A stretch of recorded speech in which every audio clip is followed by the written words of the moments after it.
Welcome to the Launch Party podcast, and we are back live in the studio, ladies and gentlemen, here with my good friend Grant Bradford. What's going on, guys? It's Grant Bradford here.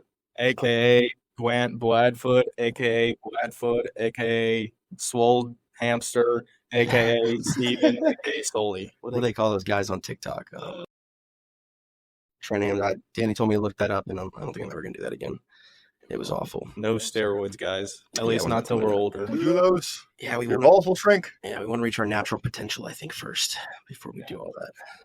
Don't want to mess up the hormones before you have kids. That's kind of my thought about it. Yeah. Once you have kids and you got to keep up with the kids, so like they get older, then fuck it, run some tests, run something. I don't know. It's very tempting, because all these guys around us are on steroids. You see them in the gym; they're huge, and you just want to you want to get on, but it's just like such a risky thing to do. Yeah, you can tell by their skin. I feel like. Yeah, I definitely think you can. Like people have they'll have back acne, that kind of stuff. Yeah, that and just like it's like thin. I think it's a thing though when you get on it, like if you're gonna make that decision, you have to because once you go there, you can never go back. Like your pumps will get better. You're just gonna look bigger, and you get so much stronger. Exactly. You're never gonna want to go back to being a natural because it's like your testosterone's so high. This is what Bradford thinks about. Probably constant. Well, you'll We'll be able get to to that. finally fool the girl, but then you'll be infertile. So, Yeah, then there's no point. natural birth control. anyways, we can get into that. Yeah, we will. Well, Esteban, welcome to Statesboro. He hasn't been here since For a while. Yeah, since summer of 21 was when I left here. I spent a full year here, freshman year of college. It's nice to be back. The air smells familiar, and Pathways look familiar. Yeah. Although just like any, I bet a lot of you, when you go back to your hometown, there's a bunch of like crazy construction and like these buildings that weren't there, and just a bunch of stuff kind of sort of changes. And there's definitely a lot of that going on here. Some stuff's getting torn down. They're building new stuff. On my way coming in, I just saw I saw a little bit of a different energy. But Danny told me about this. We have this little studio that we can rent out on Virtual campus. community center. So I was like, dude, I'm gonna come down. And what he meant by new buildings was Rip Nans, dollar drinks on a Wednesday. All right. They're gone. It's gone. Fifth quarter now. You real ones know. Everyone in Statesboro knows. Yep. It was a good run. I never got to go. I wanted to go. Yeah, Bradford's too young to know about it, but It looked pretty. but we'll get into that. We'll get into college and all that good stuff. Esteban, how was Puerto Rico? How's the last week been? Puerto Rico was good. I think I talked about it a little bit the last episode, but yeah, I went to a really big family event, which was cool. And last week's been solid. We had that episode with Santiago, which was a great one. Yeah, check it out, Yeah, guys. go watch it in case you haven't. And Columbia to Wall Street. yeah. Cool story. Practical advice in there. We'll be sending out clips probably even before this comes out, so you guys can get a piece of that. Mhm. Puerto Rico's awesome. I went there this past summer. And you drive into the mountains, man. It is so cool. Oh, yeah. It is like we went cliff jumping. I had an ex-girlfriend. She took me to Puerto Rico, and it is so cool up there. Mhm. It's great. The water's awesome. It's probably my favorite place to go now. Because I've been to Mexico, and Jamaica, but that's probably the best place. It's great, and it's in the U.S. You don't need a passport to go. Yeah. Yeah, it's Very true. nice. I haven't Yeah. been. Easy, cheap. Yeah, it's cheap too. Vacation destination. Go to Puerto Rico. You don't need a passport. You just buy a Spirit flight. I bought mine round trip. I for hate Spirit. $225, and that's all we needed. Were there any problems on Spirit? I heard like crazy stories of people like. My experience with Spirit has been pretty good. Really? It's not that long of a flight though. No, it's like three hours and change. But I took Spirit to Las Vegas New Year's Day last 2 New Years ago at 5 a.m. So myself and Mac Casey, yeah. Well, it was $140 for round trip to Vegas. So you were partying on New Year's Eve. Did and not then sleep. going into the flight. Yeah. Left at 3 a.m. from the party. My brother drove us to the Atlanta airport and stayed up. And then we get on the Spirit flight. Mac had an extra bag, $100. You Oh, had I to pay remember that. $100 for a carry-on. Rip. And then we get on there. There was some just faded. Don't know what's going It's on. not stress for Try- success. trying to sleep on the plane, but there's a Vietnamese family just screaming the whole time. I mean, that language is just like screaming. It doesn't even make sense. They're just screaming at each other the whole time. And then some dude's snoring like half the time.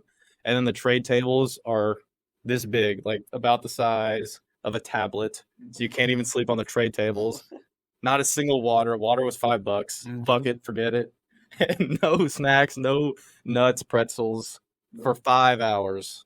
And then we get to Las Vegas, can't get into the hotel till like 3 a.m. because there's a 3 p.m. There's a 3-hour time change.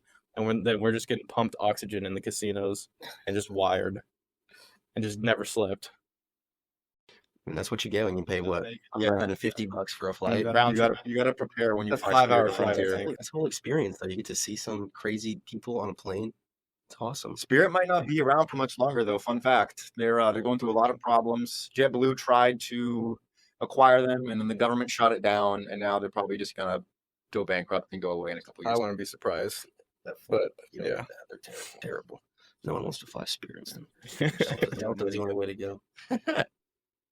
All right. Well, I know you guys out here want to hear about who is Grant Bradford. So we're gonna go into this. Grant, where are you from? How old are you? What was it like Well, growing up? I'm from Roswell, like right outside Atlanta, North Atlanta. They're from Dunwoody, so it's pretty close. They know where that is. I'm a sophomore in college, 19 right now. I'm about to turn 20 next month, which is huge. I can't believe I'm turning 20 years old. 2 decades. That's a 21's the biggest. After that, it doesn't matter. Nothing. I know. I feel like That's literally it. I feel 15 years old. You know, I feel like I was just getting out of high school. Yeah, that's crazy, man. I was born in 01. I was born before 9/11. These kids can't claim wow. that. Yeah, Yeah. that's crazy. I was Better alive. retire. I was alive for that. But yeah, 20 years old. Sophomore in college, going pretty steady right now. What'd you do growing up? Man, Sports? I did. I mean, my parents put me in everything. You know, that's probably the best way to go. You put your kid in every single sport, and then they're gonna figure out what they want to do. You know, and so I played lacrosse I played basketball, like all rec basketball. You know, and then I got into lacrosse when I was like 6th grade. Played that from 6th grade to freshman year, and then by the time I got to a freshman, I was still like, man, I was like 5 foot freshman year. I'm short now, almost 5 foot then, and so all these guys were like already huge, and I was just getting demolished in lacrosse, a physical sport. You know. So I was getting demolished. And when we started lacrosse, we started lifting. Like that's how in the fall, we would lift weights. And so I think most people do this. I more fell in love with the lifting than the actual sport because I was just getting wrecked by everyone. And I was getting playing time because I was tiny. So I decided to pursue lifting. And my stepdad, who was a big like 90s lifter, and those guys, that was when bodybuilding was at its like peak, you know? And so yeah, like those old heads, they just move weight and like they don't care about the science. They're not like science-based lifters. You know? That's how you got to do it, though. Yeah, they don't give a shit. He was like, I was talking to him a couple weeks ago, and I was like, yeah, well, I think on the decentric, you should take a couple seconds. He's like, what the hell are you talking about? He's like, Just live yeah, big. just move some iron, man. He's like, all these There's kids now. truth. Yeah, all these kids now are doing cables. He's like, just lift some shit, you know, like lift some iron. I'm a huge proponent of free weights. The cables, they're fun to supplement Yeah. your big compound lifts. But first off, for the core, the cardiovascular strength, and then the stability strength that you need in all your tendons, which is what's going to keep you healthy, especially when you're older. You only get that from free weights because the cables are doing most of the work. They're keeping it. I think if you have like a home gym, if you have a barbell and like some weights, you can build a nice physique. You know, that's really all you need. It's like a squat rack. Yeah, I mean, most people they just overthink it. Really, it's just move some weight and No substitute for effort. yeah. And so I think if you really just like people focus too much on the program and like what movements they're gonna do, you know, just like I was talking to someone. If you had 4 lifts like for the rest of your life, you can do Ooh. 5. What do you think you would do? What do you think I would do? Squat number 1, Okay. by far. Squat, deadlift, bench press, Mhm. shoulder press. Sure. And then And the arms. You gotta think about the arms. I think In a row, Into a row, yeah. or like yeah, a pull up. Yeah, I think I would probably a row. say that is easy. You had those are the lifts you need. That's kind of. I'm sure you could think of a couple more. It's kind of debatable. I would say I would go Smith machine squat.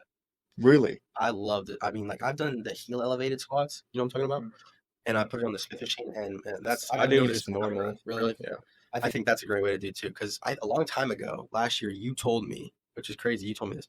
You said think of a squat as think of just leg press, but it's a squat. And so whenever I really did that, because my legs were really small, yeah, exactly, push the ground. That's what you said. And ever since I've thought about that, and my legs have grown beyond. Yeah, great. Same thing with deadlift too. Deadlifts, I find that really hard to get down. You know, the form is really difficult. Yeah. And it hurts my back. Yeah, you just gotta be careful. That's the only thing that gets my lower lats and lower back sore. So I've been deadlifting. But the deadlift, you use every muscles, right? Yeah, I mean full body workout, biceps, forearms. But if I would pick 5, I'd probably go Smith machine squat, pull up, because I mean that's the best back exercise. And bicep exercise. Yeah, it's great. Yeah, those underhand chin ups. Yeah, I would say bench press, because that's just the best. That's 3, and then I would say deadlift, because it builds everything. And the 5th one, I don't know, man. Military press. Yeah. I think you have to go either military press or leg press, honestly. I know you already have squat in there, but to really hit your quads, and plus with leg press, like you can get really creative. Does it count? Because like with a leg press, you can hit calves. Yeah, you can allow. you can That's do- true. You Like, is can. that allowed? I think so. But Okay. you see people, you ever been in the gym and you see those guys that load up 10, 12 plates on the leg press? Zero range of motion. It's ridiculous. And you're like, it's an ego thing, 100%. I can give you 2 plates on the leg press and give you your legs will be fried, because most people, they just want to. Oh, 2. I think Maybe I think- 4.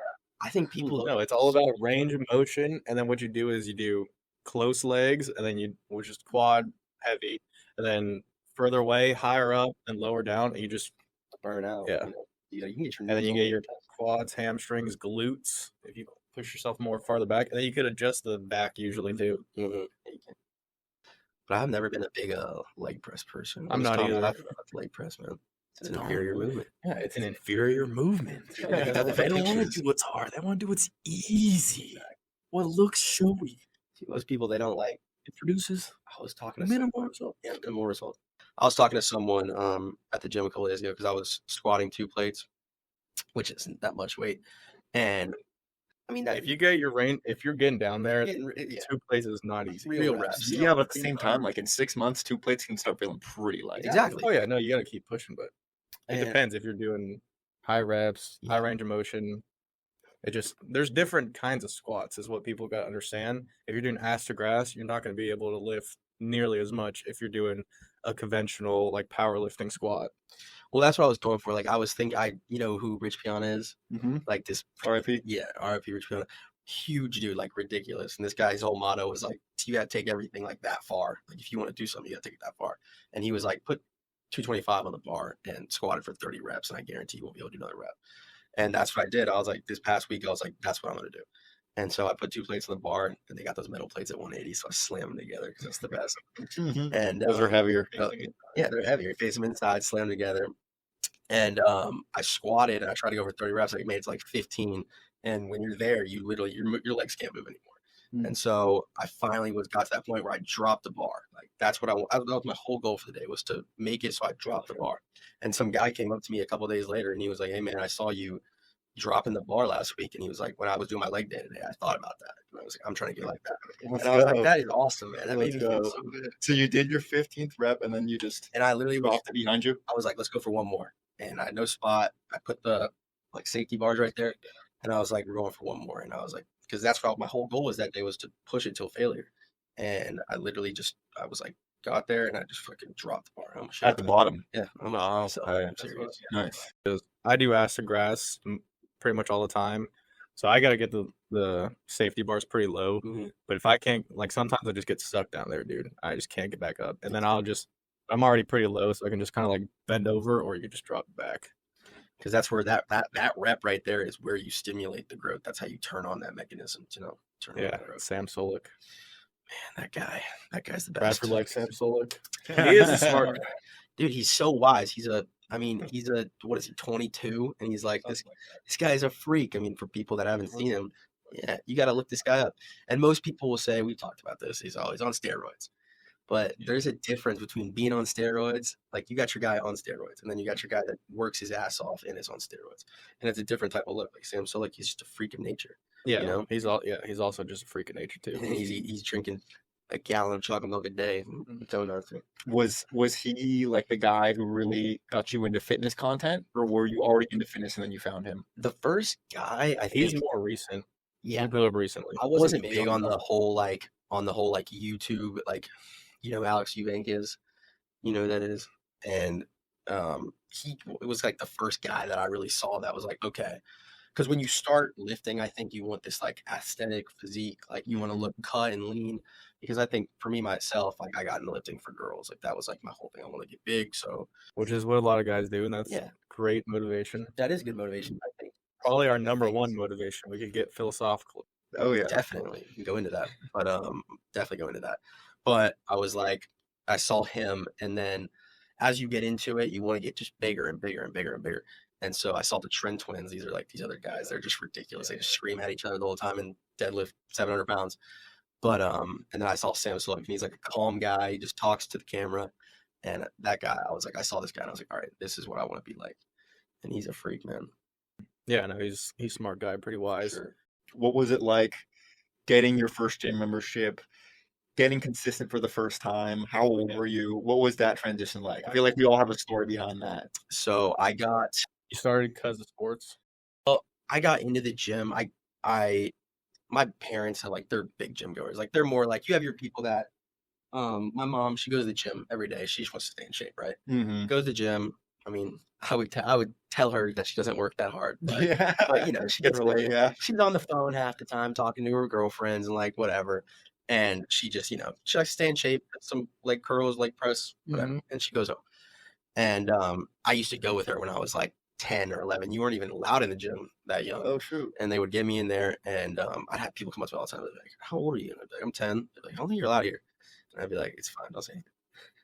And but I was never consistent. I'd go once a week, whatever. And then I quit sports freshman year. My stepdad, who was a big '90s, you know, bodybuilder kind of guy, I told him, I came up to him one day, and I was Funny like, guy, by the way. "Yeah, he's met him. Character. Crazy motherfucker, character for sure." Brad, it was his teacher, and he could tell you stories too, probably. But I came to him one day, and I was like, I would like you to train me. My mom was like, because he made me nervous. I was like, he was a big fucking guy, and he's my stepdad, so I didn't really know him like super well, right? And I was like, I'd like you to train me. And he was like, all right, let's go on a walk. We were walking the dogs, and he was like, if you really want to do this, he was like, I'm gonna need your 110% effort. Like, I'm gonna But put he's you on also a a basketball coach. yeah basketball. And a self-proclaimed basketball prodigy. Yeah, he's crazy. He's a crazy motherfucker. I grew up, and he taught me that anything worth doing is worth overdoing. So he was like, if you want to do this, it's gonna be for real. I was 15 years old. He's like, I'm gonna give you 6 meals a day, and we're gonna go over and train 5 days a week. And I was like, all right. And I didn't really know what I was getting into. And so sure enough, the next day he wakes me up at 7 in the morning, and he's like, let's go. And so the breakfast that this fucking guy made me was a bowl of oatmeal, plain, nothing in it, and 3 boiled eggs smushed in it. And he's sitting, he's not eating because he's just gonna train. He doesn't give a shit about his physique anymore. And he's like, this is what I ate for 10 years, 5 years, whatever it was he was doing. And I was like, are you fucking kidding me? And I ate it. It was absolutely disgusting. Yeah, that's gross. And it's fucking disgusting. And he thinks that you just have to eat calories. Like, it doesn't have to be good. And so It helps to be good, so you enjoy it. that's what I try to He's do. probably also just teaching you like the discipline of eating things that you don't want to eat. Because sometimes you're gonna have stuff, you're gonna have nothing in the fridge, and you just gotta get your calories in no matter what. You're not going to want to go to the gym. Exactly. You just got to go to the gym. Sometimes you're not going to want to go to work or do this presentation, but you just got to do it. Someone's gotta do it, man. But Someone's got to carry the boats. someone's gotta do it. But so, and then we went to the gym, and his way of training is pretty unorthodox. Like I was trying to deadlift, and he was like screaming at me because I couldn't figure it out. Like in the gym, he was embarrassing the hell out of me. He was like, "Are you an idiot? Like lift it. It's not that difficult." And I was like, he was so like aggressive with it, and I was like, all right. And so he trained me for about 6 months, and then one day I was just like, I don't want to do this anymore. And he was like, I remember him telling me, he was like, most people can do it for a month, 2 months, 6 months, but who can do it for a year, 2 years, 3 years, 5 years? And turns out 6 months later, I quit. And then I started hanging out with some friends. I got into like, I was hanging out with bad people, that bums, you already hang around, and I was hanging around bums. I became a bum. And then a couple years later, same girl, dating a girl. Turns out her past wasn't as pure as she claimed it to be. And I found that out, and I was like heartbroken. I thought this girl was like the best, because you meet these girls and you think they're gonna be like They're perfect. I think they're perfect, and then she wasn't. And then I was like, you know what? Today I'm gonna start. And then after that, When was this? November 22nd of 2020. He's got the date. So senior year? Senior year, November 22nd. Or wait. Yeah, that was senior year. And after that, I was eating probably 7 times a day. I was waking up early to eat. Were you still getting training, or were you going to train? Well, for that 6 months, he had taught me like I may have quit, but he taught me like the What you base of what I needed to do. And so I took that, and I've learned. I was doing so much volume, man. Because how much volume do you do? Like, how many sets per workout do you think you do? So I transition. I do push-pull legs. My first cycle will be heavy, and second cycle will be lighter. So like first cycle push, I'll do chest and tris and do heavy. Second cycle, I'll focus more shoulders and triceps and do lighter and higher volume. But I'm usually doing five sets of 5 for probably like 3 big compound lifts. I'll do like bench press, incline dumbbell, and then like weighted dips, and then supplement that with. Do you think that the less volume that you do like has given you more growth? I think just lifting heavy weights makes you stronger. Yeah, definitely. I think when I started, I was doing like I remember. And if you're not on steroids, you can't recover as fast. Steroids, people think that steroids puts muscle on you. It just makes you recover faster. Yeah, I mean it does too. Just extra test. Yeah, and then, like the recovery process is where you grow. That's where the steroids are. So you can work out twice a day and just get massive, super fast. I mean, everyone's been on a different program. Like that's why I think people that get into they get into the nitty gritty like details of like what you should do, what you shouldn't do. Like you guys like Arnold, this guy was working out twice a day, like 6 hours a day. And then guys like Mike Menser, huge, like never won a Mr. Olympia, but a big bodybuilder, was doing 3 times a week and was like massive, like not doing any volume at all. But I don't know, man. You just gotta kind of take it, figure out what works best for your body, and then go from there. Yeah, let's get into your routine, Bradford. What do I do? What do you do? What does your workouts look like? And outside of workout, like ice plunge, sauna. Cold. Don't get me started. What does your daily routine look like? And with work? Let's see. Well, I work at Food World. So you ever been to Food World? Oh yeah, it's the worst. Don't go there. it's great. Yeah, it's awesome. Sorry, Food World. But yeah, I work at Food World Tuesdays, Thursdays. So on a Tuesday, I'll wake up, and as soon as I wake up, I'll do the cold plunge. Which shout out to Walker Carey, he has the cold plunge, lets me use it. But I think when I started this cold plunge, I was like, because everyone says the benefits, like the benefits are awesome. I honestly don't know if I get any benefits from it anymore. But like for me, it's like I wake up and it's like, all right, this is difficult. This is a difficult thing. I don't want to do this, but I think it's something like you got to do something hard every day, like something you don't want to do. And like I woke up a couple weeks ago and it was like 20 degrees, which is like the coldest day for Statesboro this year. And I remember sitting at the tub for like 5 minutes. I was like, I don't want to do this. Like I was sitting there debating if I was going to get in. And I got in and I felt so good. I don't know if it worked or did anything, but like it did That's something the hard. benefit right there. Exactly. That was the benefit, that like push past that mental blockade, So afterwards, do you feel better? Yeah, I feel great afterwards. You get that dopamine rush. But yeah, that was. I'll wake up, I'll do the cold plunge.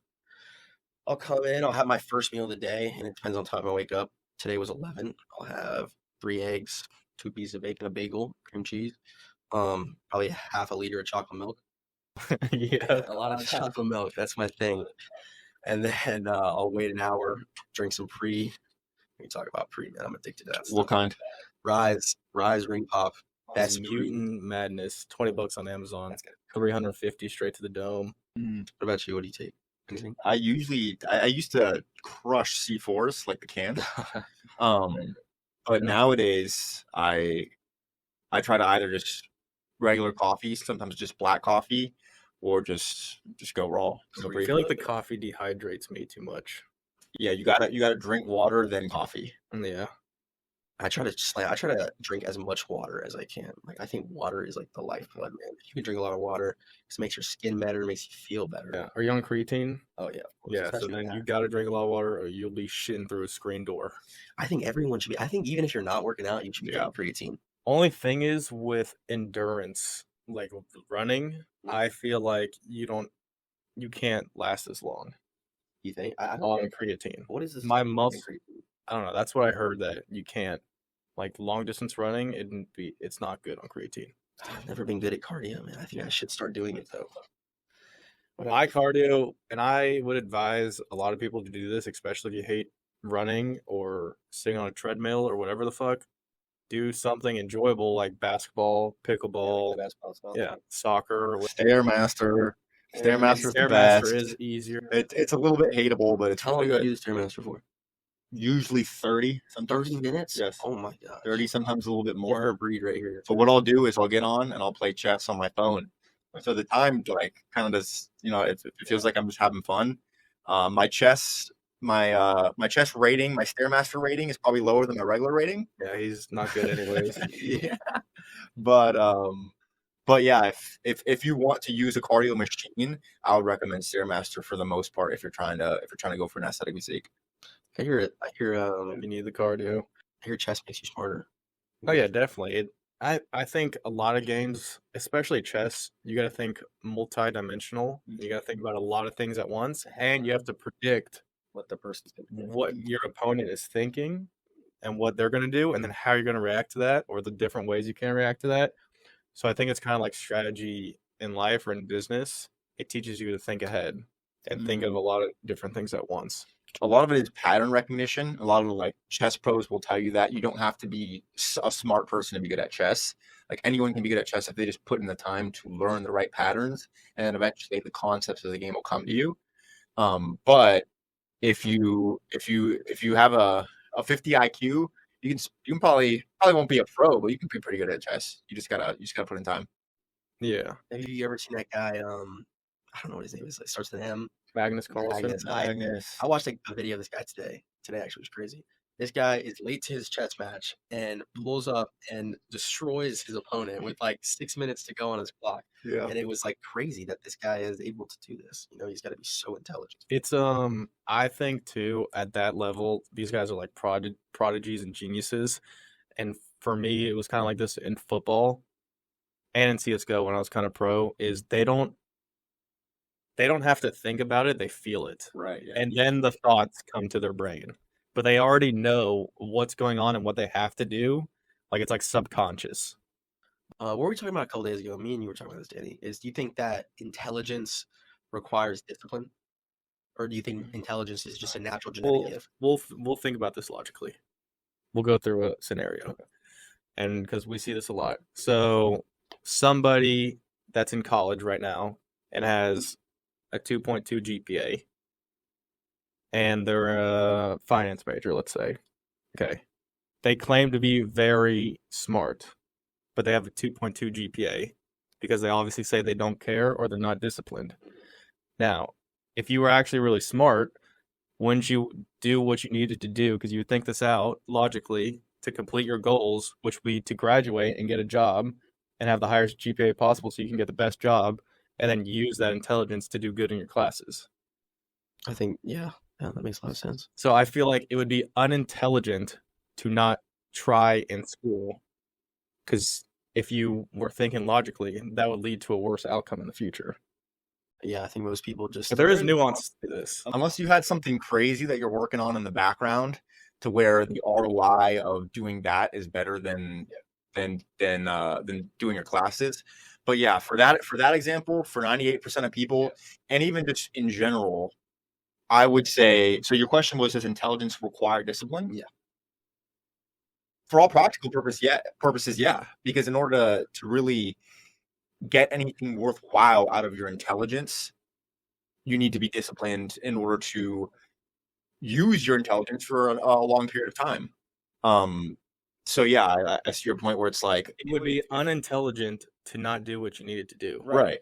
Do you think that I think that most people, like, they just got by in high school or middle school, and they kind of were like, they get on their own. They were raised by their parents, and I think most people, you can't really blame a kid. You know, most people's parents set them up for like this kind of thing. They come to college, and now they're free, and yeah, they're spoiled, and they're just like, they're just gonna, fuck off for 4 years. And Yeah, I mean, there's some points there, but to what extent? I mean, I think that Like, to what point does that person have to realize that they need to grow up and do what they need to do? that's good. I mean, they got to come to their own realization, and when some people, it takes them years to get there, Like like I said, I work at Food World, and I see these people. I work with these people, and I'm like, I see that this is their. I'll give you a funny example. I work with this guy. Maybe you'll see this, but I work with this guy, and every night he gets a 30-pack of Bud Light, and after a shift, 30-pack of Bud Light and a bottle of NyQuil. And one day, I see it. It's like lean. And a frozen meal too. A frozen meal. Frozen meal. And so one day, I like to talk to everyone that I meet. And one day I come up to him like, "Hey man, let me ask you a question." He's like, "What's up, man?" And I was like, "Do you drink that bottle of NyQuil every night?" He goes, "Every night." A whole bottle? A whole bottle. It's insane. And I was like, "What does that do for you?" He's like, "Oh, it makes me feel good, man. You push past the sleepy part. You Yeah, feel good." that's lean, basically. No, he was like, Oh, it's I was like, Plus the alcohol too. his liver must be on fire, man. Like, this is crazy. well, is he unintelligent or undisciplined? I that's the question, man. That's the question. I don't know. I look at these guys and I'm like, I don't want to end up here. Like, these guys have never left Statesboro in their life, and it's just crazy that that this is what they've became, and like they're content with it too. I mean, they might not be, but it seems like they are content with this. They come to this Food World job, 40 hours a week, and they work and they live and they get by. And I was talking to my dad one day. I was like, I don't want to be like this. And he was like, the fact that you say you don't want to be like that means you won't be like that. Yeah. And it's kind of like, As long as you acknowledge that and do what you can to unsuccumb to those pressures. And another example is, I have this guy that I work with, and he comes up to me every time. He goes, "Oh man, where's your protein at? Where's your protein at?" Because I carry my bottle of chocolate milk at work too. Like, I'll be stocking shelves drinking chocolate milk like an asshole. And he goes, and he's always fucking with me, man. It's really aggravating. I got my Hela mix over there. That's actually Matthew Petrago's Hela mix, but whatever. Shout out Matthew. He's out of town. But this guy, he's always breaking my balls. He's like, "Where's your protein, man? What, you got chicken today? You got chicken and rice?" And I'm like, "Yeah, man." And he's like, "Yeah, I think I'm gonna get a membership." And I was like, "That's great, man." Jim? Yeah, that's great. You should do that, man. You should do that. And then sooner or later, the next week, I'll see him, and he's like, "Yeah, man, I got home and I ate pizza, and I don't think I'm gonna get that membership." And it's like a reoccurring. Do you think he gets a little bit of like joy out of that? I think out of just completely failing on his plan to get a membership, and he's like, you know what, pizza, yeah. Like, I don't know, man. And I told him, I was like, "Man, you don't have to get it, Jim." He was like, "Just go on a walk." And he was like, "Oh, my back hurts, man. I can't go on a walk." And he's like, "My wife's heavy set. I can't go on a walk." And I was like, "Manuel," I was like, "You can just, hop on a treadmill." And every excuse in the book this guy has for not doing something. And I was just like, kind of aggravating, Well, I mean, but there are some nuances. Look, I do think you can be smart but just undisciplined. For sure. I don't think anyone's born dumb per se. I think they just have I disagree. Yeah, I think there's definitely a spectrum of IQ. Okay. And intelligence. Yeah, genetic. There are some genetic, freaks out there. but No, it's a most probability distribution, just as everything else. like when you see someone who's really smart, and you say, "Oh, this person's really smart," or you see someone who's really dumb, I would say most of the time that's due to what they've done during their lives. How they were raised, by nurture versus nature, essentially, and how they've taken care of their body and by extension their brains. But there probably is that small sliver of people who are just naturally super intelligent, naturally super unintelligent. But I would say that most people who we label as intelligent and label as unintelligent get that label due to things that happen during their lives. Yeah, I mean, I just think like IQ and intelligence, it's a probability distribution, just like everything else. And 95% of people fit within two standard deviations of the mean. But then you have that top 1% of people who are geniuses, like your Elon Musks. Yeah. And then you got that 1 to 3% of people that are actually so unintelligent. Like, I don't mean this in a bad way, but like they can't function in society because they're just literally not smart enough. I think I definitely agree because I mean, Griffin, my roommate, and this guy is like, I mean, he's one of the smartest guys I know. And this guy, I've seen this kid, we're talking like pre-calc, which is the hardest math, but like I've seen this guy, he's able to like get high and then just grind math like I've never seen before. And it just comes to him, it's like very frustrating because I took this class and I struggled. Like I wouldn't consider myself genetically intelligent. So like I struggled with this class. I found it very difficult. And it would make me mad. This guy would just go smoke a bowl and then he would sit on the living room couch and just grind math. And he was like, next day, take the test, 100. I'm like, how is this guy doing this? And he's just he's a genetic freak, It's very cool. I've always wanted to be like that, like just be able to, have fun and then just still get my stuff done. Yeah. But it definitely requires some sort of discipline, especially if you're not genetically gifted like that. Yeah, and again, as we've been pointing on earlier, there's no substitute for effort. It doesn't matter how genetically predisposed you are to be successful at something. If you're not willing to put in the work, you're not going to get there. And people are always going to outwork you. And realistically, when we're talking about like normal people like us, there's always going to be someone smarter or taller or more athletic. I think that's what keeps me motivated in the gym is that like there's someone that's doing more work than I am. And that's what keeps me that's what makes me want to go harder and eat more food and put in more work. Work smarter and harder. A lot of people they think of just when they think of how well they did in whatever task it is, whether it's their profession, going to the gym, they think of just hours. Try to keep in mind that quality is very important. And maybe a lot of this has to do with just like your experience, maybe how intelligent you are, and how good you are at your craft. But don't fall for the trap of just hours. You're going to get burnt out. You're going to start hating what it is you're doing. Find out how to put in more hours and get the most out of those hours. And that's how you truly succeed in everything you do. And I think that people who are really successful fall into that boat. And then people who are kind of successful, they do well for themselves and whatever, whether it's the gym, whether it's a particular job, whatever, it's people who did one or the other. Either they put in very, very little volume, but they make the most of it, or they put in a lot of volume very inefficiently. If you can combine both, not one or the other, both, you'll be some pretty. I was listening to a podcast today with Jordan B. Peterson and C-Bum. You know C-Bum? Of course I Yeah, you should watch this one. It's good. So 5-time Mr. Olympia, still to this day, he's won the last 5 years in the classical physique. Yeah. Just like sub 200. Definitely on steroids, but yeah, sub 250. All those guys are Yeah. So not the natty, but what they got into was he reached the pinnacle of this mountain, right? Mount Everest is being Mr. Olympia 5 times in a row, and he literally had to work like Arnold 6 hours a day, every single day. Had to cut his food. You got to bulk like insane, and then you got to cut like crazy to prepare for the contest and then perform on stage. And he was the top 1% of the top 1% and basically devoted his entire life into doing that. And now that he's reached that peak, so if you want to be the number one person at something, you got to sacrifice everything to be able to do that. But now that he's reached that peak and he's getting older, now he's starting a family, having kids, he's already reached that Mount Everest, and now he's kind of climbing multiple mountains at, say, like lesser slopes. So instead of you're going straight up, you're climbing multiple different mountains at lesser slopes. And to point on what Esteban was talking about, in that aspect, because you only have so much time in the day, you really have to focus on efficiency.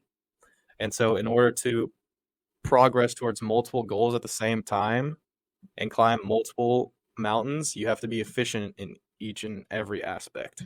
I think when you talk about sacrifice, me and you were talking about this a couple of days ago. We were sitting on the couch and I was talking to Danny about how I have this goal, right? This I wouldn't say bodybuilding goal, but this fitness goal. And like you just said, it requires 24/7 discipline. Like you got to be eating training, sleeping. It's a 24/7 thing. You can't be going out, getting drunk. You can't. It's all about recovery. It's a 24/7 thing. And so I found myself, I was working at this thing constantly, all the time. And so I really I sat back in my room one day and I was like, I'm in college. Like I had my roommate, like I said, Griffin, and he encourages me to go out, get out there. I'm in a fraternity, you got to be socialized, do whatever. But I hadn't been doing that. I had been strictly trying to reach this goal, whatever that may be. Like right now, I just want to get bigger. And so I was talking to you and I was like, I'm in college, right? In college, everyone says you got to have fun in college. You got to make the most of your 4 years. And I'm finding it very hard to create that balance. I'm sacrificing my social life, talking to girls, getting drunk, whatever, to get to this goal that I have, and it's kind of, I don't know, it's just like bitter, because Kind of lonely and depressing. a lonely road because I'm sitting there at, 10 on a Friday, everyone's out, and I'm sitting in my I house, gotta eat and go to sleep. eating steak, ramen noodles, trying to get huge, So, I mean, the question is like, how do I find that balance? What do you value more? The lifting, and that's Well, yeah. So this is what I was telling Grant on the couch the other day, and this is what we keep reiterating on this podcast. It's to have a goal.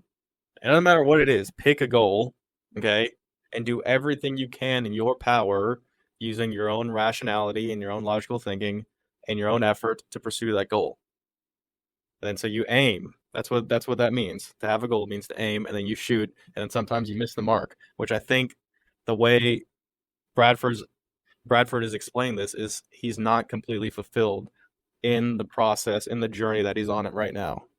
So I think he needs to readjust his aim and set new goals, and then do everything he can to pursue those goals, and then readjust, step back, readjust, and see if you're hitting the mark. Yeah, I don't know, man. It's just like it's like I'm putting all this time into this thing, and like I don't really know. It's hard. Like I can't see the light at the end of the tunnel. Is what I mean. And I'm talking to my stepdad, and he's like, he told me something that I'll probably never forget. He goes, "You have to be satisfied with never being satisfied, because you're just not. You're just gonna like. There's no finish line. Exactly. The top of one mountain is the bottom of the next. And it's a hard realization to accept. And that's what I'm working on right now. Is trying to accept that. Yeah, if you stare long enough into the darkness, you'll begin to see the light. Yeah, I was watching. You ever seen the show Avatar? Mhm. That guy, Uncle Iroh. Remember that? Remember that guy? He's like he's like, I'm watching this. It's a cartoon. You ever seen Surf's Up? That's another example here. Cartoon, and it's like, I was talking to my dad about that. Yeah, I was talking to my dad about that, and he was like, I would watch that with you guys when you guys were like 9, and he was like, I was inspired by the movie because it's like this guy, and he's like this kid, this 17-year-old penguin, and he's trying to reach his goal, and He's going completely out of the norm. Everyone else is telling him that he can't do that. Yeah, and he goes and does this thing. Yeah, and it's very inspiring actually. Yeah, watch the movie. Shia LaBeouf. That's a banger. Chicken Joe just out there chilling. Another lessons you can learn from Chicken Joe. Sometimes you just gotta go with the flow, and you'll catch the wave, man. Take it day by day. It's tremendous. Chicken Joe, man. We got a Chicken Joe poster in the crib. Do you see it? It's right next to the TV. We'll show it to. I'll show it to you. Yeah, these are like cartoons, and these can inspire you better. Deep. Big Z. Mm-hmm. The previous goat, Big Z, but then fell off the wagon. Yeah. And then he finally met his hero, and then his didn't turn out to be what he thought it would be. And Big Z was all good movie. It's a great, tremendous. Yeah, come on. That's wild. Yeah, I was literally thinking about watching that again, in the next week or so.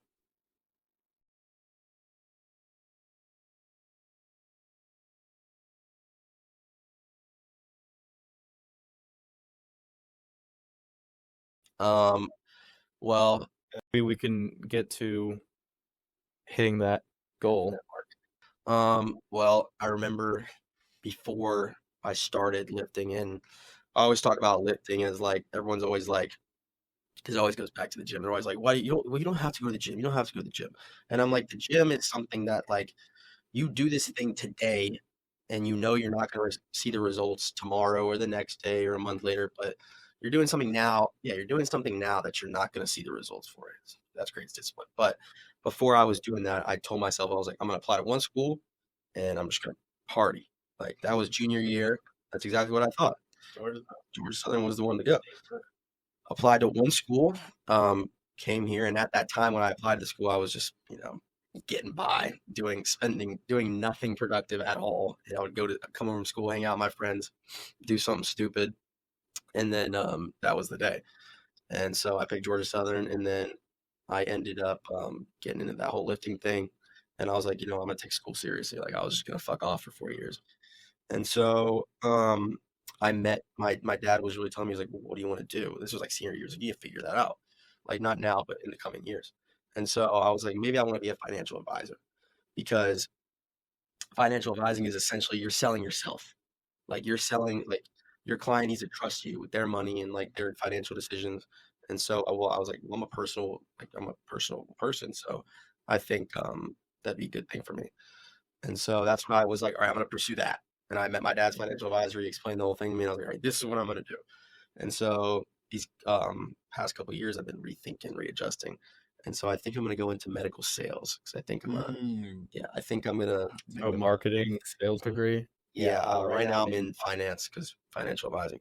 And so, but I think I'm going to go sales. I think that's a better bet for me. Okay, and that's great. And Bradford's sophomore, so he's got to figure this out pretty soon. But this is exactly what we've been hitting on why college is useful and important. It's really a period where you can find out who you want to be and who you are and where you want to go and how to get there. I mean, yeah, you're living That's like kind of intangible. most people. I think they spend these years fucking off because it's not on their dime.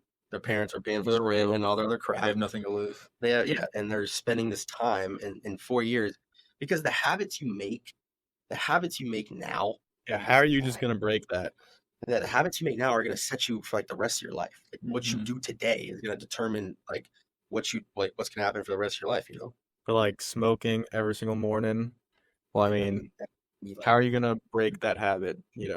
Once you get out here, it's going to be difficult to break those bad habits. On the topic of like the light at the end of the tunnel that we were talking about earlier, sometimes I think that a lot of people who during their youth just don't really care. I think a lot of those people think that, well, the light is still at the end of the tunnel, and then once I'm done fooling around, I can actually walk into the tunnel, and then I'm going to be able to make it to the end. Mm-hmm. What they then come to realize is that no, it's not that way, and that, like you said, you have to be satisfied with being unsatisfied. You're always going to be on some sort of journey, and there really isn't a true finish line. And when they get to that point, they're completely ill prepared. Whereas if you right, yeah, if you make those realizations earlier on in your youth, and you put yourself in the right kind of environment, you take a little bit of risks, you miss a few nights partying, sure, you can still go have your fun, and you really start to mature. Ultimately, that's what it is you mature before going out into the real world. Then I feel like you have a lot more of a sense of groundedness, and it's kind of I don't want to say paradoxical, it's probably not the right word, but it's like people who are actually running the race know that there's no finish line, but people who aren't running the race and think that they can just sign up for it later, they think that there's a finish line. And as long as you just make the most out of your youth, still get those good experience, but also try to mature, you're not going to get hit with some really tough realizations later on in life, like a lot of people do. And a lot of people, they look back at college as the best years of their life, and man, adulthood is so terrible, and dude, this sucks, life sucks. Well, I feel like a lot of that attitude can be avoided if you just front load a little bit of that stress and a little bit of that need for growth while you're young, and then you're gonna realize, well, it's all part of one big journey with no finish line. So no, I don't have to look back at college as like, dang, I wish I was back there right now. Yes, it was nice, but hey, now I'm doing my thing. I'm living my life, and I'm running this race, and I'm keeping up, and I'm not falling and tripping over. So even as someone who dropped out of college, I mean, those 4 years, like, make the most of them, not just getting your degree. It runs way deeper than that.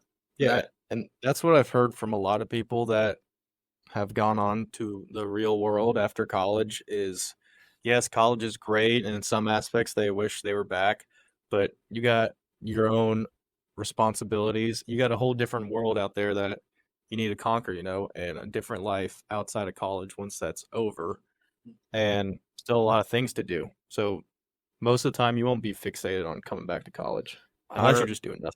I remember I was a cashier because I worked at Kroger for like my 4 years of high school, and I remember senior year, people always come up, and I was like, I talked to everyone, and they'd be like, "Well, are you going to college?" And I was like, "Yeah, I'm going to college for Georgia," and they were like, "Oh, yeah, those are gonna be the best 4 years of your life. Like you like take it all in because it gets worse after that." And I always looked at those people, and I was like, I never want to be like that. Like For I real. Yeah, want to make the most of every year that I have, and Exactly. I want it only to get better from after college because I mean, once you make that, you're making real money once you get out of college. You can do a lot. You can travel. You can do all types of stuff. And those people, I would look in their True. eyes, and they just look like I was like, I never want to be like They're soulless. soulless. Exactly. Oh, I remember, man. got satisfied. I would see these. This is terrible. I would see these dads, and they were pushing this cart, kids screaming, wife just bitching at him, telling him to get the cart out, put the groceries on the thing, and this guy just going half bald, just looked soulless, man. And I was like looking at this guy, and I was like, wow, I never want to be like this. And he just looked like he was just going down. He was just living life day by day, and I was like, I can't be like that. No sense of control. Nothing. He didn't. A guy like that just kind of lets life happen to him. And when you're in college, it's really easy to do that. If you just kind of let go and let things happen to you, you're gonna have a great freaking time.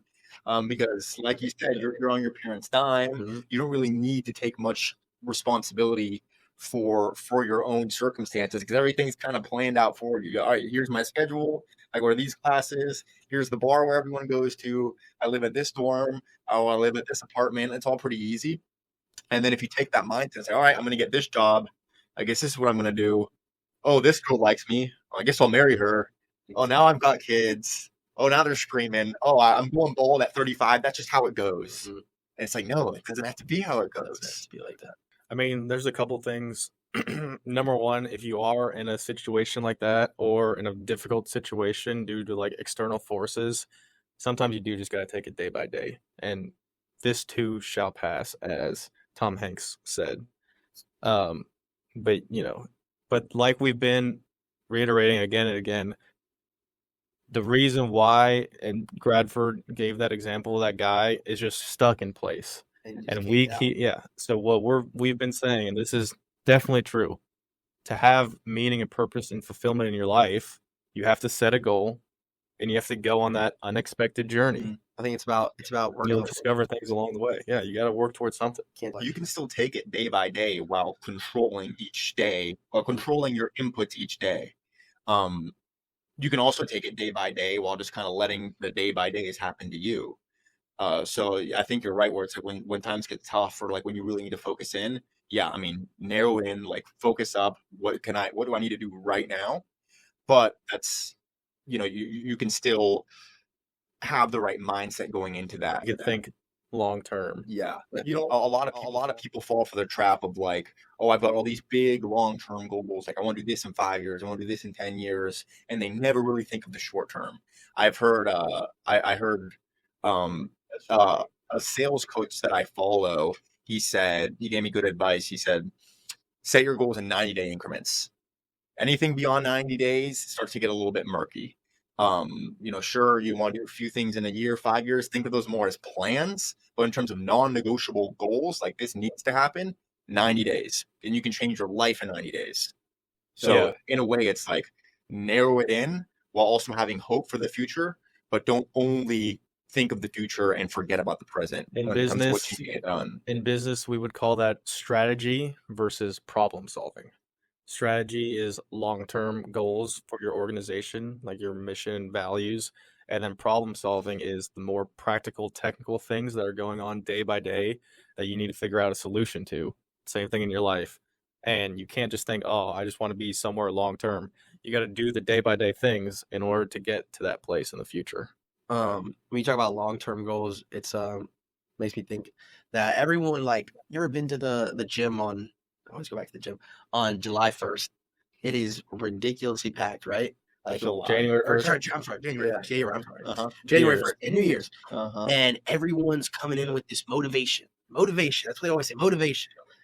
And everyone's like, this is when it starts now. And I remember my roommates, everyone's on the nicotine, the vape. Everyone loves the vape. The vape. Man. Adult pacifier. Yeah, a freaking Breathe air. But all my roommates, they were all hitting the vape, right? Like all day, sitting on the couch all day hitting the vape.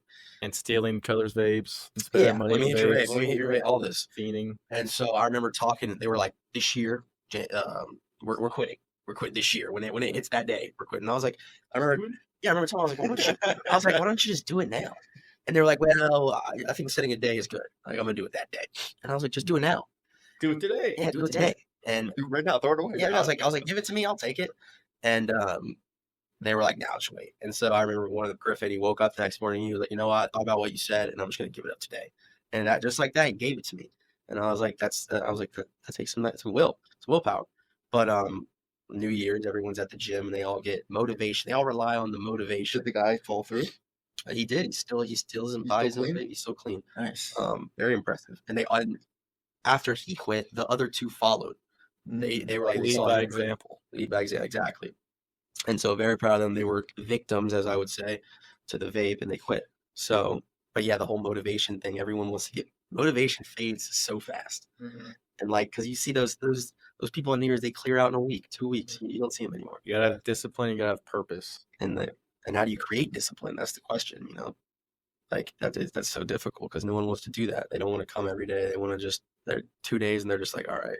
Yeah, and then something I hit on, I think last episode or maybe the one before, is when you voluntarily do things that are difficult, there's a part in your brain that deals with that, and you voluntarily do it, it literally gets easier to do it again. I think I heard something about that. So once you do things that are difficult, and not only that one thing that was difficult to do gets easier, everything else that you perceive to be difficult also gets easier. Yeah.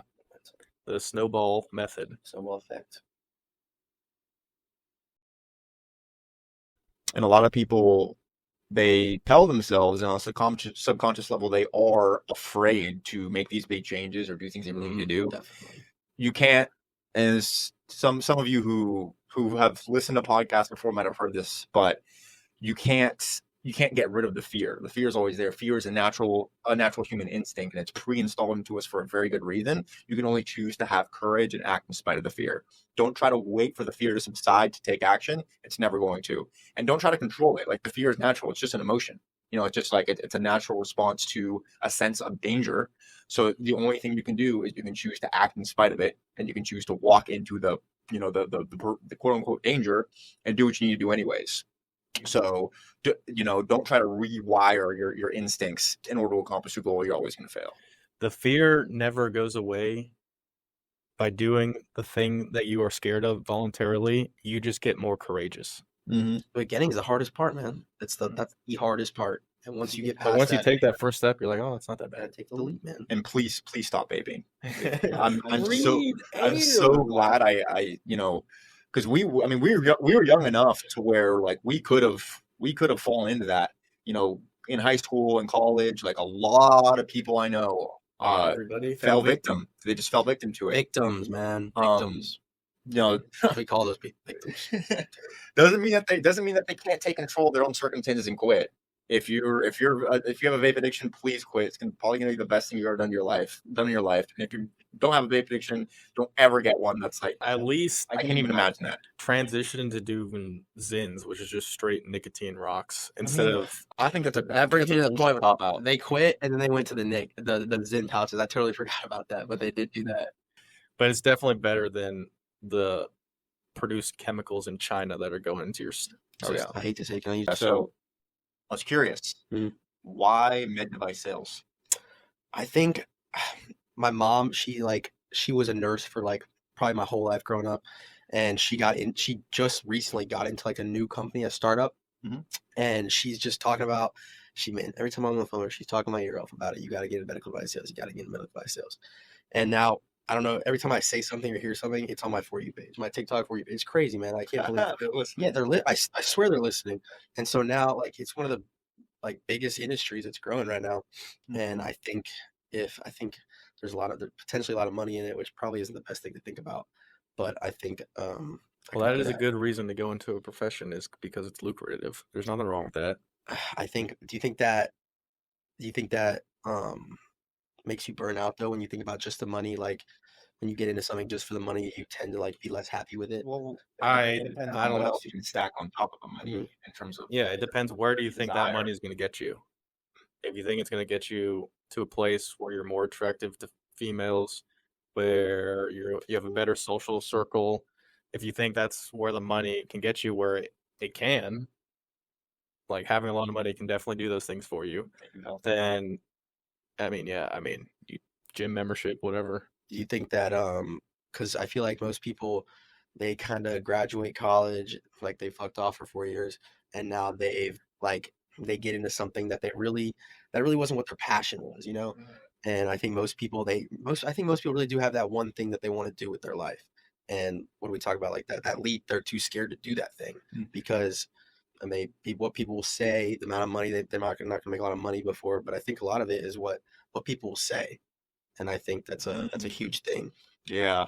I think if you have found that thing that you are incredibly gifted at, and maybe you think you're predetermined to become it, and then you voluntarily don't pursue that, you're doing yourself and the people around you a disservice. But if you haven't figured that out yet, which, a lot of people haven't, and if you did, you were lucky, then you got to figure out other things to do. And money is a pretty reasonable motivation for a lot of people. Definitely, because most people want to be comfortable. You know, Mm-hmm. money provides security. It goes back to acting in spite of fear when it comes to other people's opinions. But a lot of people run their whole lives off of other people's opinions. Exactly, That's tough. that's terrible, man. That's the worst. You don't do that. With med device, I not too long ago worked for a med device training company, so I got to talk to a lot of med device reps, learn a little bit about the industry. It's definitely lucrative, definitely a lot of money to be made. It's not like it was in the 90s, though. How Was it so? What do you mean? bigger in the 90s? Oh, yeah. Really? Like, crazy. But it was all like super attractive females that they'd hire to. That's what I hear. I Same hear thing. it's a very attractive. Like a lot of attractive people are in the business. I mean, ultimately, especially in the beginning, you do have to put in a lot of effort because I mean, most of your work, unless you have people doing it for you, which you probably won't in the beginning, is gonna be prospecting, Mhm. which is just like going out there and finding the right person to put your product in front of. Mhm. Whether that's driving from hospital to hospital, making phone calls. It's very active. It's very involved, and they take med device. I feel like they say this about a lot of sales. But I wouldn't be surprised if med device reps take more rejection than any other industry Really? because when you're like these are right, these are big contracts. Mhm. Most of these, like let's just say for example, you're selling compression sleeves and you're going to St. Jude Hospital. They've got compression sleeves in there. You got the out of the box. Yeah. Right, Different. yeah. It's a question of coming in, getting the time, getting 30 minutes with the person who makes the decision, and then telling them, hey, those sleeves, get them out of here, and you need to put in ours instead. Like that's a big change. All these contractual things come into play. But once you pull it off, you're gonna make a big commission, you're gonna make a lot of residuals, Mhm. and you're gonna learn a ton in the process. So I mean, you probably not even told this, but be ready to take a ton of rejection Oh yeah. and train. Like maybe I'm biased because what we did is we trained these guys, so I saw the difference when people would train. But a lot of med device reps just do, and just sales reps in general, really any sales, they just do the same process, just go through the motions for years, and they never actually like, how do I get better? How can I say this differently? How can I send this email differently? Like how can I? Right, yeah, like train, and if you become a top 20, top 10% performer, which in the grand scheme of things isn't that hard, Mhm. and it makes them dope. I've always wanted like that's why I was thinking about financial advising as well because I wanted to. There's a saying I want to eat what I kill. Like so is I want to. The harder that I work, I don't want to base salary. Like I want my how much money I make to be determined by how good I am at what I do. Mm-hmm. You know what I'm saying? And I mean you sell in everyday life, like Yeah. I got friends that they'll go pick up girls and they're gonna say I mean, this girl might say no, but the next might say yes, and it's just a numbers game. Like this guy might say no to the sleeves, but this next person he might say yes. You just got to keep grinding because it's all a numbers game, you know. Well, in sales, it's a numbers game, but it's also a get better game. Mhm. So both legs go hand. Mhm. Right. So The more you do, the better you get. do a lot of numbers, but also make your numbers better. Mhm. Um, Quality. and track shit. Data is really important. Yeah, I could do a whole segment on that. Yeah. I think tracking everything is important. Like I think one of the things that I've like in the gym, like one of the things I haven't done is track my progress. I haven't done I that think either. I think that that could be a big reason as to why maybe because I was talking about this on the couch, I felt that I wasn't seeing. I'm putting all this work in this 24/7 job, and I felt I wasn't seeing the growth that I should be seeing. And maybe a part of that Steroids. could be maybe I should just hop on steroids. But one of the reasons could be maybe I'm not writing down your goals. You think writing down your goals is an essential?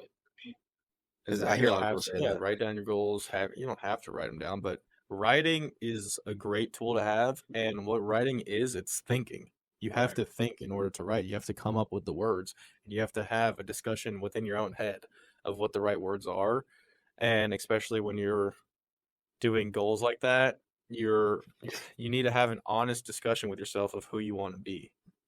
And then that's what happens when you write things down. One of the first things I did is when I started lifting is I wrote it's somewhere at my mom's house, but it's every goal that I had and like ton of quotes and like everything that I wanted to do. And that was 2 years ago. And I looked back, I went back over summer and I looked at it and I had completed every single one of those goals that I had that I wanted There you to go. do. And I'm gonna keep that piece of That's paper proof forever. right there. I'm gonna show my kids that. Write down your goals. So on that note, let's say you graduate, Mhm. 2 years from now, keep lifting, keep doing your Mhm. thing, you get into med device. Where do you see yourself? And say, You let's want to be let's go 5 years after graduation. So 5 years into your career. what do you want your life to look like? I want it to be in 5 years. It can be hard to say, but I want to be financially free is the word that I would say. What does that mean to you? That I don't have to live paycheck to paycheck. You know, I want to be able to do the things that I want to do. I'd like to travel. That's the biggest thing I want to do is my motto is experiences over things. I've never been a big, like, I drive a piece of shit car right now and it's not important to me that like a car isn't important. A huge house isn't important, but I'd like to I want to travel. Like, I want to see the world. Oh, yeah. I think that's super important because, I mean, you don't have that much time on earth, you know, you got to see it.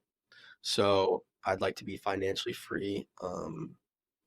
I'd like to, I don't know, I'd like to learn. I want to do a lot of investing. That's where I'm at right now. I want to learn about investing because I think I want my money to work for me, you know, and that's kind of where I'm at right now. But financially free is the word I'd say. About family wise, Man, that's the thing that I'd like to have a family. I'd like to, I think as you get older, it's harder to like, you know, link up with your boys and like, you know, go out drinking because I think everyone spreads out too. yeah, everyone spreads out. You kind of see your friends less and Networking, guys.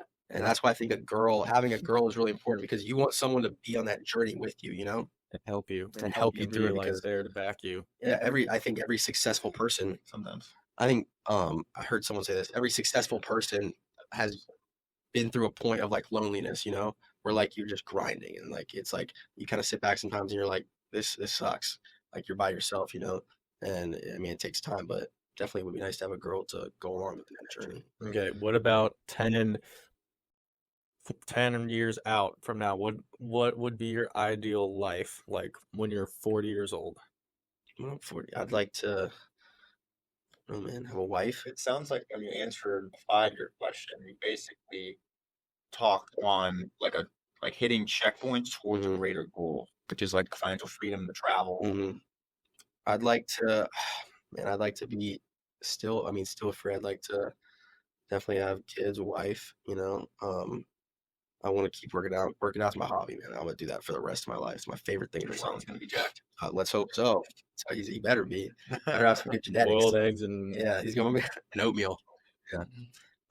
But I always grew up traveling. Like went to Jamaica, cruises, Mexico. And my parents were always, they told me when I was young, we do experiences, not things. Like, we're going to show you the world. I went to Bermuda when I was young. I saw pink sand, one of the coolest things ever. And that's what I'd like to do for my kids, show them things. And that's, I was thinking about this a couple days ago. And like, how do you, because you want your kids to be, you want them to be successful and you want to raise them right. But how do you do that? You go about doing that because most kids, like, they're spoiled, and like, they don't have, I know I can name several that they have no work ethic, and I think your parents instill that in you, and it's hard to do that. And I think that, like, that's a scary thing. That's one of the challenges of becoming a parent and going on that journey is you can always be a better parent. You can always have a better relationship with your kid. And the only way to do that is to actually go through it. Right. When you're old, when you grow like a little bit older, you want to blame your parents for things like maybe some of the things that they did, but you got to remember, like, that was their first time doing that too, like, that was their first time being a parent. Like, you can't, it's hard to blame them, I mean, sometimes they do shit that's like, it sets you on a bad path, but and there's a lot of good advice out there too on parenting and books and Just stuff. don't use an iPad as a fire extinguisher. Gosh, you see those kids at like dinner tables with their family. Yeah, that's awful, man. I'm no phones, no smartphones till at least like freshman year of high school. Yeah, like 7th, 8th grade, maybe. Freshman year of high school. I would go freshman year of high school. You're not getting a phone until you're 14. You'll survive. Yeah. I think it's terrible because this brings me to another point. Like, you have these kids, like, they get phones at such a young age. You know how much access you have when you have a phone? It's crazy. Like, I mean, like there's kids. Fry your brain. I mean, you got kids that, like, they're 14, they're like looking at porn already because they have so much access on their phone. Like, dude, that can destroy a kid's brain. Like, they're like addicted by the time they're 16. Nowadays, it's probably younger. Probably younger like than that. 4th grade. It's terrible. Yeah, it's not good. And like, dude, that's like gotta be the worst thing for you. Yeah, all that stuff. Attention span, not connecting with actual people. TikTok, man. Oh my Mhm. gosh, that hurts my head sometimes. Yeah. I remember I was playing Fortnite when it was like the new map, that old map came back out, and I was sitting at home because it was break, and I was playing Fortnite. I'd lose. Go on my phone, scroll TikTok, because you couldn't wait till the next game. play, lose, scroll TikTok. You couldn't wait. You didn't have the attention span to just wait for the next game and sit there in the lobby. An hour later, I looked up and I was like, "What am I doing, bro? My brain hurts. Like, this is awful for me." And it was like my brain was fried, man. It was terrible. It's crazy though. Well, yeah, that's great. Great goals. You'll get there. Just keep adjusting your aim when you need to. Yeah. I think the one goal I have will help me create new goals. Like, it'll help me, Start to find that they kind of all go hand in hand. Yeah, definitely. The gym's a great goal because it's something you work towards every day, Discipline. Great Yeah. goals. Yeah, for sure. Gets you physically in a better Everyone shape. wants to look good, Go to the gym. Tell Mentally. yourself you don't need to go to The the gym. dopamine that you Oh. get from actually exercising, there's been studies coming out on that, is endorphins, and the dopamine actually is better than taking any antidepressant from what I've heard. And a good physique shows discipline. Like, people see that, they're like, wow, this guy, he's put some effort in, he's worked hard to get there, Also, there's something to be said about like the coordination you have in all your tendons by lifting the weight and actually like working all that, like makes you feel you have better posture, feel like more connected. We were talking about, do you think that lifting makes you less athletic? 'Cause I think you asked me that question. No, I mean when you're doing insane amount of steroids and you're just getting too puffy to like move, then yeah. But then most of those guys weren't athletic, or some of them. I don't know. I've definitely noticed I've been less mobile. As the bigger I get, the less mobile I get. I need to start stretching, man. Stretching's important, I think. I think yeah, it depends how you lift too. Yeah. But you can definitely like the way NFL players lift and Christian McCaffrey and stuff like that. Yeah, they do explosive movement. Explosive training. It's probably a good thing to do. Well, all right, it's been real, Bradford. It's been real. Grant Bradford, everybody. Thanks for tuning in and watching and listening to the Launch Party podcast. Thanks, Launch Party In the Podcast. stew. First studio episode. Wow. Shout out George Southern. Mm-hmm. One Shout out day State we'll have Farm. our own studio. This is A a little bit janky. janky, but $1 drinks tonight. You're going to create some balance. Gotta have a little bit of fun. Yeah, too. we'll have some fun after putting this Yeah, work get on the a little pod. Let the brain loose. We'll play slosh. Oh, yeah. Play some slosh online, Judge. networking. Yeah. Networking, Network. connecting with people. Discipline. Goals. It's been real. if you guys want to be on the podcast like Grant Let us Bradford, know. let us know what your story is, what you want to talk We would about. love to get like a random viewer who we don't know in person. So far, everyone we've known in person, and I have a couple guests I want to bring on as well. But if we can just get like a random dude from Ohio who just watched our podcast, that would be sick. Even if you're just a single dad, we would love to hear your story and your advice. That'd be sick. All right. Peace.